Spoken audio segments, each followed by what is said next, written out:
ಶತಮಾನದ ಐತಿಹಾಸಿಕ ಹಿನ್ನೆಲೆ ಇರುವ ಕಿತ್ತೂರ ಸಂಸ್ಥಾನಕ್ಕೆ ಸೇರಿದ ಸಂಗೊಳ್ಳಿಯ ನಿಸ್ವಾರ್ಥ ಜೀವಿ ಕ್ರಾಂತಿವೀರ ಸಂಗೊಳ್ಳಿ ರಾಯಣ್ಣ. ತಾಯಿಗಿಂತಲೂ ತಾಯಿನಾಡೆ ದೊಡ್ಡದೆಂದು ಸಾರಿ ವೀರ ಪರಾಕ್ರಮಗಳಿಂದ ಬ್ರಿಟಿಷರ ವಿರುದ್ಧ ಹೋರಾಡಿ ಕಿತ್ತೂರಿಗೆ ಮೊದಲ ಜಯ ತಂದುಕೊಟ್ಟ ಕಿತ್ತೂರ ಚೆನ್ನಮ್ಮಳ ಬಲಗೈ ಬಂಟ. ಕರುನಾಡಿನ ಜನರ ಮನಮನೆಗಳಲ್ಲಿ ಕ್ರಾಂತಿ ಜ್ಯೋತಿ ಹಚ್ಚಿದ ವೀರ ಸೇನಾನಿ ಕ್ರಾಂತಿವೀರ ಸಂಗೊಳ್ಳಿ ರಾಯಣ್ಣ.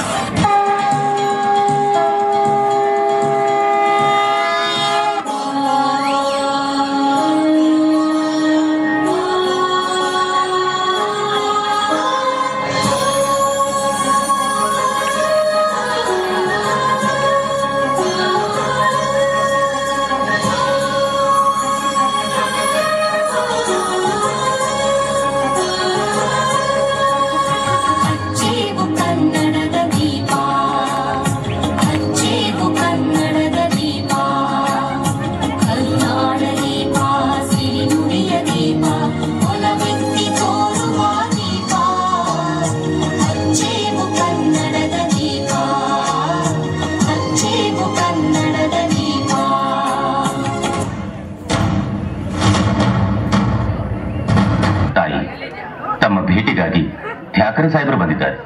ಯಾವ ವಿಷಯಕ್ಕಾಗಿ? ಮನ್ರೋ ಒಪ್ಪಂದದ ವಿಷಯ ತಮ್ಮೊಡನೆ ಚರ್ಚಿಸಬೇಕಂತೆ.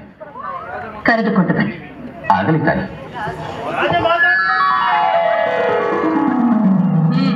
ಬಂದ ವಿಷಯ ಕಪ್ಪ ಕೇಳುವುದಕ್ಕೆ. ಏನು ಕಪ್ಪ? ಹೌದು, ಮಾನ್ರೋ ಸಾಹೇಬರ ಒಪ್ಪಂದದ ಪ್ರಕಾರ ನೀವು ಕೊಡಲೇಬೇಕು. ಕಬ್ಬು ತಿನ್ನುವುದಕ್ಕೆ ಬಿಟ್ಟ ತಪ್ಪಿಗೆ ಕೂಲಿಯನ್ನು ಬೇರೆ ಕೊಡಬೇಕೇನು? ಮೋಡ ಮಳೆ ಸುರಿಸುತ್ತದೆ, ಭೂಮಿ ಬೆಳೆ ಬೆಳೆಯುತ್ತದೆ, ನಿಮಗೆ ಏಕೆ ಕೊಡಬೇಕು ಕಪ್ಪ? ನೀವೇನು ನಮ್ಮವರೊಂದಿಗೆ ಉತ್ತೀರಾ, ಬಿತ್ತೀರಾ, ನೀರು ಹಾಯಿಸಿ ನಾಟಿ ನೆಟ್ಟಿರಾ, ಹೊರೆ ಹೊತ್ತೀರಾ, ಇಲ್ಲ ದಣಿದವರಿಗೆ ಅಂಬಲಿ ಕಾಯಿಸಿಕೊಟ್ಟಿರಾ? ನಿಮಗೇಕೆ ಕೊಡಬೇಕು ಕಪ್ಪ? ನೀವೇನು ಅಣ್ಣ ತಮ್ಮಂದಿರೇ, ನೆಂಟರೇ, ಇಟ್ಟರೆ, ದಾಯಾದಿಗಳೇ, ನಿಮಗೇಕೆ ಕೊಡಬೇಕು ಕಪ್ಪ? ನಡುಗಿ ಸಾಯಬೇಡ, ಕುಳಿತುಕೋ. ಇಂಥ ಕಷ್ಟದಲ್ಲೂ ಇಷ್ಟೊಂದು ದಪ್ಪವೇ? ಅದು ಕನ್ನಡಿಗರ ಹುಟ್ಟುಗುಣ.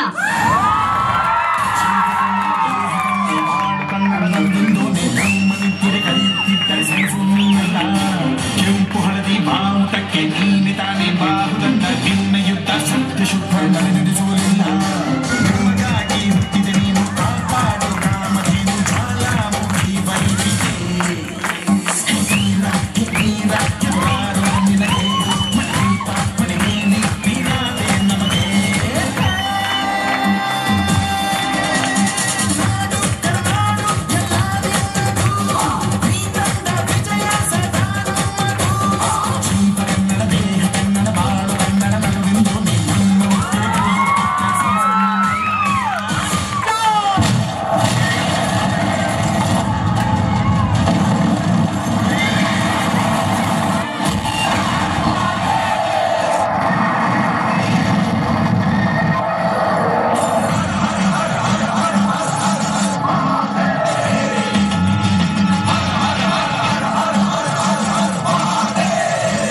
ಶಾಂತಿ ಸಮಾಧಾನ ಕನ್ನಡಿಗರ ಹುಟ್ಟುಗುಣ.